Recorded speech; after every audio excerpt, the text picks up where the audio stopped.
സംഗീതമയ ജീവിതം എന്ന ഫൗണ്ടേഷൻസിൻ്റെ പ്രവർത്തനങ്ങൾ ഞങ്ങൾക്ക് വളരെ തൃപ്തികരമാണ്.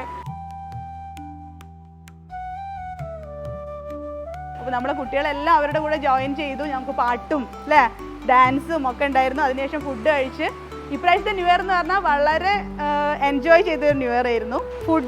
കേക്കും ഫുഡും കുറേ ആൾക്കാരുമായിട്ട് ഒരു നല്ല പ്രോഗ്രാമായിട്ടാണ് അസീസ് സാർ വന്നത്. കുറച്ച് ദിവസം കഴിഞ്ഞിട്ട് നമുക്ക് കൗൺസിലിംഗ് സെഷൻസ് ഉണ്ടായിരുന്നു. അതിപ്പോഴും തുടർന്നുകൊണ്ടിരിക്കുകയാണ്. ഇപ്പം നമുക്ക് സംഗീതമയ ജീവിതം ഈ ഫൗണ്ടേഷൻ്റെ ഒരു പ്രോഗ്രാം നടത്തി കഴിഞ്ഞതിന് ശേഷമുള്ള ഒരു മാറ്റം എന്താണെന്ന് പറയുകയാണെങ്കിൽ കുട്ടികളെല്ലാവരും വളരെ ഹാപ്പിയാണ് ഒന്നാമത്തെ കാര്യം.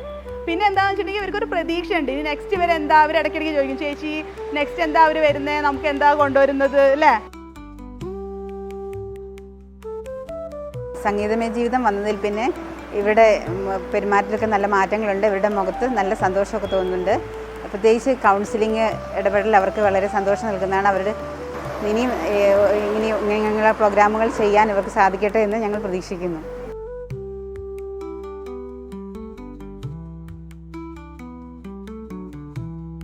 ഇപ്പോൾ ലാക്ഷോർ ഹോസ്പിറ്റലും സംഗീതമയ ജീവിതം ഫൗണ്ടേഷനും കൂടെ ചേർന്ന് എല്ലാ കോഴിക്കോടുകാരുടെയും ആരോഗ്യത്തിന് വേണ്ടിയിട്ട് ഒരു പുതിയ പ്രൊജക്റ്റ് കൂടെ സ്റ്റാർട്ട് ചെയ്യുന്നുണ്ട്. ഹെൽത്തി കോഴിക്കോട് ഹാപ്പി കോഴിക്കോട് എന്നാണ് അതിൻ്റെ പേര്.